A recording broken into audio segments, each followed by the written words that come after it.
This will make this government Ghana's leanest and I believe most efficient government ever in history. I've just sworn you in the first 6 ministers who are responsible for perhaps the most critical sectors of our national life, especially economy and the energy sector. In economy, the people of Ghana are looking up to you, Dr. Forson, to reduce inflation and make life more affordable, reduce the cost of living. They're looking up to you to bring our debt level to sustainable, to bring our national debt to sustainable levels. They're looking to you to stabilize our currency, and they're looking to you to rein in the deficit so that we can achieve macroeconomic stability.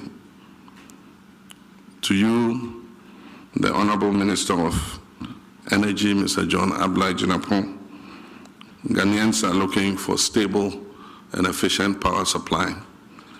They're looking to you to accelerate our upstream and downstream petroleum sectors in order that Ghanaians can reap the benefit of the potential that God has given us. They're also looking to you to manage the energy sector debt and be able to remove it as an albatross around the neck of our economy. To you, Mr. Eric Opoku-Agric, Ghanaians are looking for food security, and they're looking for cheap and affordable food to fill their stomachs. To you, Mr. Govans Abuja, you probably have one of the most difficult jobs.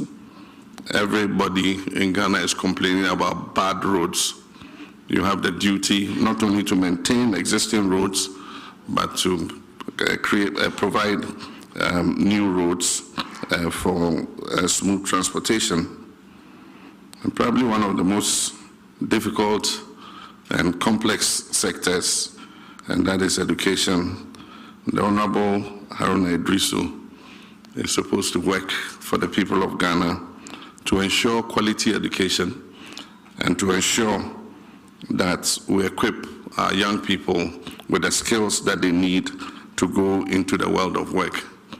And one of your first responsibilities will be to superintend the National Review Conference on Education, to bring stakeholders together to dialogue on how to improve our educational outcomes. Our Attorney General will be required to reform our justice system to make it fair and transparent to all Ghanaians. You'll also be responsible for holding people accountable and making sure that the sword of justice goes after people who have misappropriated the resources of Ghanaians. One of the major tasks you'd have to undertake is to shepherd the National Constitutional Validation Conference in order that we can begin amendment of our Constitution to make it a living document for the future. Ladies and gentlemen, long before the elections, we were aware of the parlous state of our economy, and we made specific pledges to address same. The energy sector is also riddled with many hydra-headed problems, threatening its very survival. Already we've been at work since my first day in office to tackle these problems. Indeed, you elected us to confront and resolve such challenges. As you may all be aware, the previous government did not work to ensure the smooth running of the energy sector by neglecting to arrange enough fuel to power our thermal plants.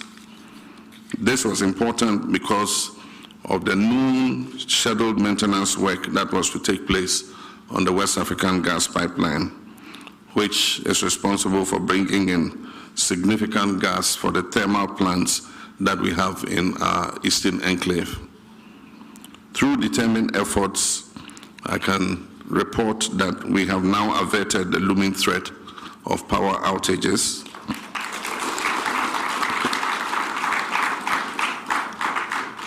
and began delivering fuel to the thermal plants in the east in advance of the shutdown of the West African gas pipeline.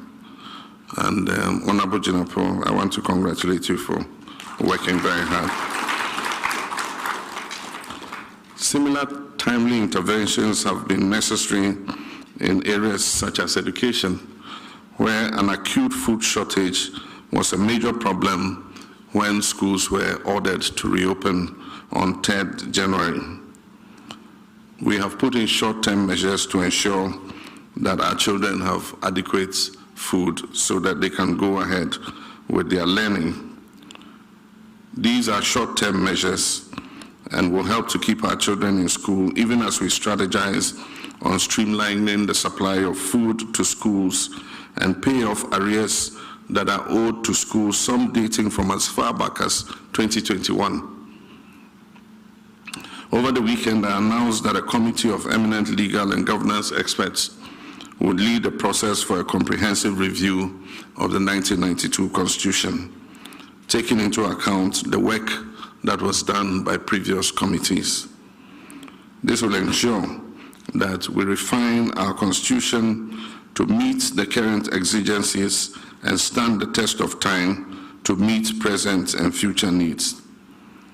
I believe that this effort will be supported by the majority of Ghanaians who yearn for a constitution that is responsive to our modern world. While we were all aware of the country's parlous economic state before the elections, it is important in the spirit of openness and transparency to inform the people of Ghana about the true state of affairs as we inherited it. Therefore, I encourage the ministers, as you assume office, to tell the nation about the state of affairs in your sectors, even while you work tirelessly to lift us out of the current situation. On the part of the Attorney General, as I said, you will be expected to spearhead the much-needed reforms in our judicial system to make it more accessible and beneficial to all, irrespective of their backgrounds. The people of Ghana are desirous of a system that guarantees equal justice for all and nothing more or nothing less. It is quite clear that so much needs to be done in so short a time, and I assure the people of Ghana that this government will rise to the challenge and will reset our country. As I pointed out during my inaugural speech, Ghanaians have, through their votes, declared their intention to demand the highest standards of governance, and we cannot afford to fail them. This naturally puts a burden of responsibility on us, which we must prove equal to. Ghanaians have shown that the days of tolerance for disrespectful gaslighting by government officials are well and truly over. They will take firm action as they deem fit to punish any administration that takes them for granted. I therefore charge you to serve in humility and candor, always remembering that we serve at the pleasure of the Ghanaian people and that the authority we exercise emanates from them. We must exhibit tolerance for their views and work to meet their aspirations. This government will not tolerate arrogance or disrespect for the people who elected us into office.